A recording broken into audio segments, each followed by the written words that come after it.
Assalamualaikum warahmatullahi wabarakatuh. Kami dari kelompok 4 ingin mempresentasikan hasil diskusi kami yang bertema Siklus Akuntansi ZIS.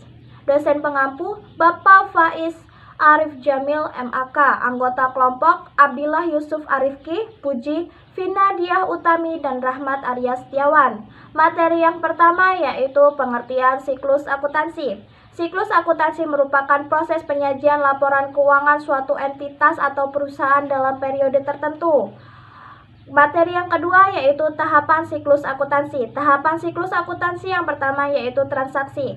Transaksi usaha merupakan kejadian yang mempengaruhi laporan posisi keuangan suatu badan sebagai hal yang handal atau wajar dicatat. Bukti-bukti transaksi antara lain yaitu 1. Kwitansi. Kwitansi merupakan bukti penerimaan seseorang atau badan hukum penerimaan uang tunai. Yang kedua yaitu faktur penjualan atau faktur pembelian. Faktur merupakan bukti dari kejadian penjualan kredit.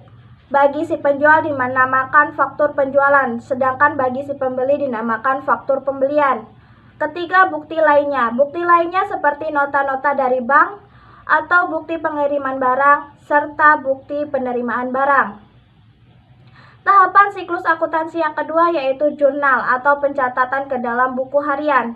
Jurnal merupakan catatan secara kronologis dari transaksi. Jurnal memberikan informasi berupa tanggal terjadinya transaksi, nama akun atau keterangan, referensi, dan nominal di debit dan di kredit. Macam-macam jurnal. Macam-macam jurnal yang pertama yaitu jurnal umum, kedua jurnal khusus. Jurnal khusus meliputi jurnal khusus penjualan, jurnal khusus pembelian, jurnal khusus penerimaan kas, dan jurnal khusus pengeluaran kas serta jurnal memorial. Yang ketiga jurnal penyesuaian, yang keempat jurnal penutup, yang kelima jurnal pembalik, yang keenam jurnal memorial.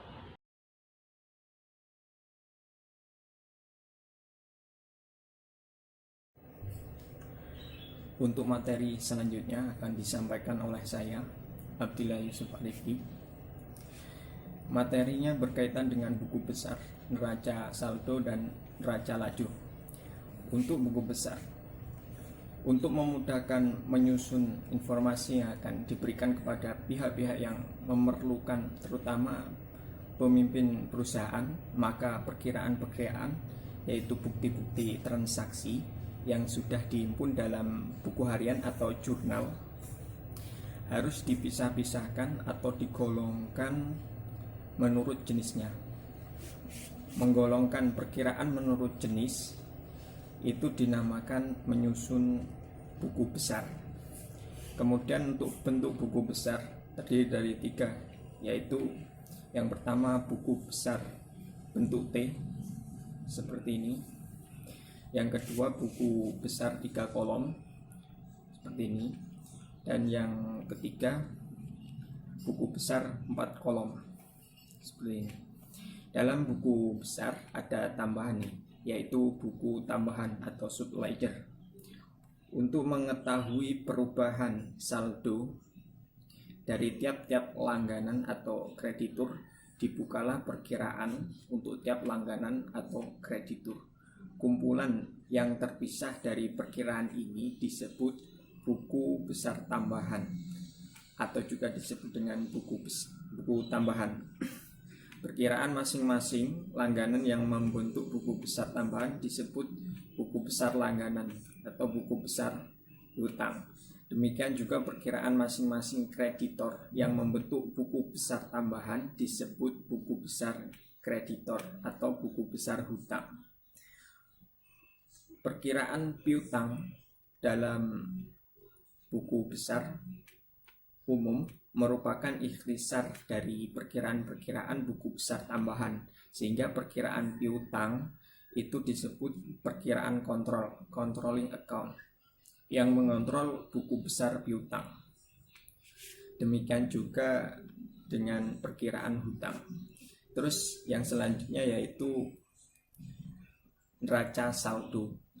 Neraca saldo adalah suatu daftar dari saldo-saldo perkiraan dan menunjukkan apakah total debit sama dengan total kredit. Jadi neraca saldo merupakan suatu alat untuk mengecek atas kecermatan pencatatan dan pembukuan. Dan yang selanjutnya neraca lajur atau worksheet. Neraca lajur adalah kertas berkolom yang digunakan sebagai kertas kerja dan penyusun laporan keuangan. Neraca lajur ini memuat satu nama perusahaan, yang kedua nama kertas kerja, dan yang ketiga jangka waktu yang dicakup. Untuk kertas kerja atau neraca lajur ini dibagi menjadi dua jenis. Yang pertama neraca lajur 10 kolom. Bentuk neraca lajur 10 kolom ini terdiri dari kolom untuk nomor dan nama perkiraan serta 5 pasang kolom debit dan kredit. 5 pasang ini terdiri dari neraca saldo, yang kedua jurnal penyesuaian, yang ketiga neraca saldo yang disesuaikan, yang keempat perhitungan laba rugi, dan yang terakhir neraca. Kemudian jenis yang kedua yaitu neraca lajur 8 kolom. Bentuk neraca lajur ini terdiri dari kolom untuk nomor dan nama perkiraan atau bisa disebut dengan nama rekening, serta sebanyak 4 pasang kolom debit dan kredit, sehingga totalnya 8 kolom. Nah, untuk 4 pasang kolom debit dan kredit ini terdiri dari neraca saldo, jurnal penyesuaian, perhitungan laba rugi, dan yang terakhir neraca. Baik, sekian materi yang saya sampaikan, semoga ilmunya bermanfaat. Kemudian akan dilanjutkan materi selanjutnya yang akan disampaikan oleh rekan saya.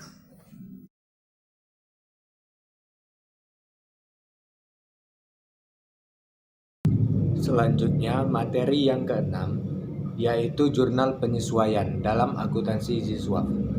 Jurnal penyesuaian itu sendiri adalah ayat jurnal yang dibuat pada akhir periode untuk menempatkan pendapat pada periode, di mana pendapat tersebut dihasilkan, dan beban pada periode, di mana beban periode itu terjadi. Selanjutnya materi yang ketujuh, yaitu laporan keuangan dalam akuntansi Ziswaf. Di dalam keuangan akuntansi Ziswaf, elemen terpenting yang harus ada dibagi menjadi beberapa, yaitu yang pertama, nama perusahaan, kedua, nama laporan, ketiga, tanggal atau periode yang dicakup laporan, dan yang terakhir, rangka laporan tersebut.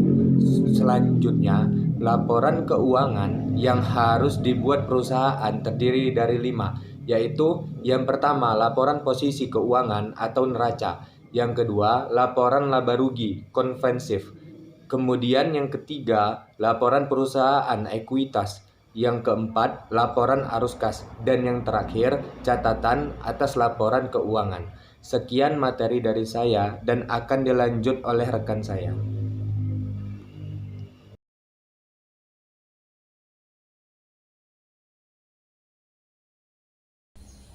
Materi selanjutnya yaitu jurnal penutup.